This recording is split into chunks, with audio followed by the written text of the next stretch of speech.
Now at 5:30 on Newswatch. A changed rule for milk producers has a local dairy farmer celebrating. An Athens judge speaks out about State Issue 1.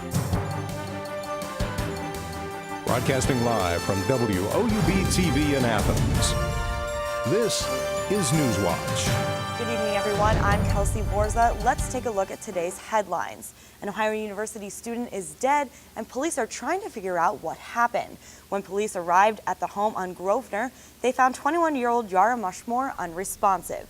She was taken to a Blennis Memorial Hospital where she was pronounced dead. USEC Incorporated said this week it will take things day to day as discussions continue with federal officials. The developer of a uranium enrichment project in southern Ohio is willing to wait before laying off about 450 workers. With elections right around the corner, debates about Issue 2 are getting heated. And Reverend Jesse Jackson is back in Ohio to urge voters to repeal the state's collective bargaining law during appearances at the University of Toledo. But Issue 2 isn't the only issue that's up for debate. Issue 1 deals with the provision that bans Ohio judges from serving on the bench past the age of 70. Issue 3 would allow Ohioans to be exempt from the federal health care law mandate. And officials say fraudulent claims for unemployment benefits have cost the state nearly $32 million in the past 12 months. Last year, the state recovered more than $9.8 million in unemployment money that had been received fraudulently out of $5 billion in benefits paid out total. The Ohio Department of Agriculture agreed to withdraw a rule that prohibits labeling dairy products as produced without the use of a growth hormone. Opponents to the rule had said it made it too costly to produce the labels and to market their milk. More than 24 people face charges after a 2-year investigation into a nationwide steroid ring. Operation Bulk Up is the 2-year investigation of massive amounts of anabolic steroids being used in Warren County.